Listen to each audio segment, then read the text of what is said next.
ખ્રિસ્તમાં વાલા ભાઈઓ અને બહેનો, યર્મિયા 23 અને 29 વચન આ પ્રમાણે કહેશે, વળી યહોવા કહે છે, મારું વચન અગ્નિ સરખું તથા ખડકને ફોડનાર હથોડા સરખું નથી. મિત્રો, આ વચન એ ખ્રિસ્તી જીવનમાં શુદ્ધતા અને પવિત્રતા લાવે છે. મિત્રો, અહીં ઈશ્વરના વચનને બે ઉપમા આપવામાં આવી છે. એમાંનું પહેલું છે એ અગ્નિ. મિત્રો, ઈશ્વરનું વચન એ અગ્નિ સમાન આપણા જીવનમાંથી જે અશુદ્ધિ છે, પાપ છે, મલિનતા છે, કચરો છે, એને બાળી નાખીને આપણા જીવનને શુદ્ધતા અને પવિત્રતાથી ભરે છે. આપણને પવિત્ર જીવન જીવવા તરફ આગળ લઈ જાય છે. સાથે બીજી ઉપમા પણ આપવામાં આવી છે. એ ઈશ્વરનું વચન કે છે હથોડા સરખું છે. મિત્રો, ઈશ્વરનું વચન આપણા જીવન પર સતત હથોડાની જેમ એ અથડાયા કરે છે.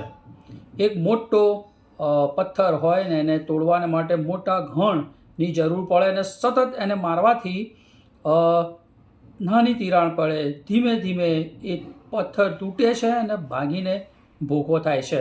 ઘણા બધા આપણા જીવનમાં પાપ એવા સોલિડ હોય છે જે જલ્દી તૂટતા નથી, પરંતુ ઈશ્વરના વચનના અભ્યાસ દ્વારા સતત એનું મનન કરવા દ્વારા આપણી સાથે વાત કરે છે અને આપણા હૃદયને એ તોડી નાખે છે અને આપણને શુદ્ધ પવિત્ર જીવન જીવવા માટે મદદ કરે છે કે જેથી શિષ્ય તરીકે આપણે પ્રભુમાં ઊંડા જળ ઘાલેલા બનીએ અને પ્રભુને મહિમા આપનારું પવિત્ર જીવન જીવે. એમ ઈશ્વરનું વચન એ અગ્નિ અને હથોડા સમાન કામ કરીને આપણા જીવનમાં શુદ્ધતા અને પવિત્રતા લાવે છે. શું મિત્રો, તમે પવિત્ર જીવન જીવવા માટે રોજે રોજ ઈશ્વરના વચનનો અભ્યાસ કરીને તેને આધીન ખ્રિસ્તી જીવન જીવી રહ્યા છો?